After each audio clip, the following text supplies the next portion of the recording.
I just want to touch base on Africa, in Sierra Yes. Leone. What's with HIV/AIDS? How are they tackling it? How are they tackling it? I mean, Sierra Leone certainly has Yeah. a problem. I think the big push is safe sex. I think in Nepal, there's a lot more focus on maybe intravenous drug using, needle replacement, et cetera. And that's a core function, globally.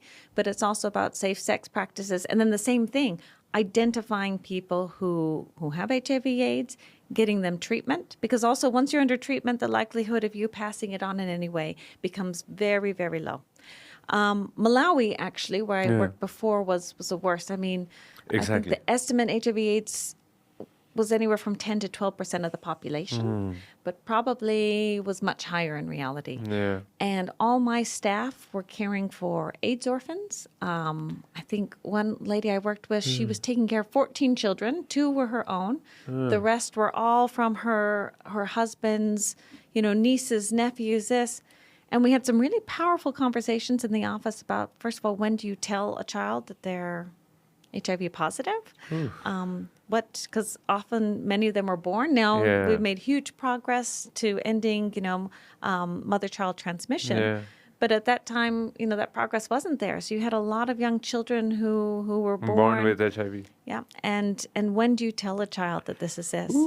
And then it was really important, again, to have people who are willing to stand up, because it's a big issue with depression, with imagine being young and realizing this medicine I'm taking, this is why. There was still a lot of stigma. People used to laugh and call it the thinning disease, because if people would get quite thin and waste away. Yeah. So I think there was a huge amount of work to be done, but every single person in my office had been affected, had lost family members, had lost parents. And we had many openly positive people in the office. Yeah. And it was wonderful. And we called them positive people in both senses of the word.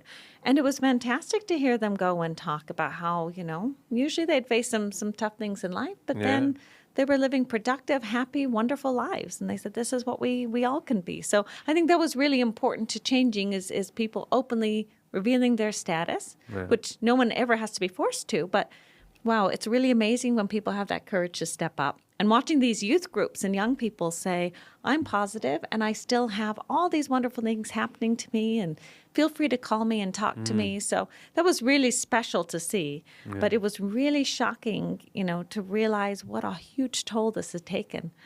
But people were turning it around, and hopefully, Global Fund is an amazing, amazing donor in that they focused on the 3 biggest diseases that were affecting the world, and they're looking to eliminate them worldwide. So Nepal's doing its share and is well on track. We should be hopefully eliminating malaria in the next 5 years.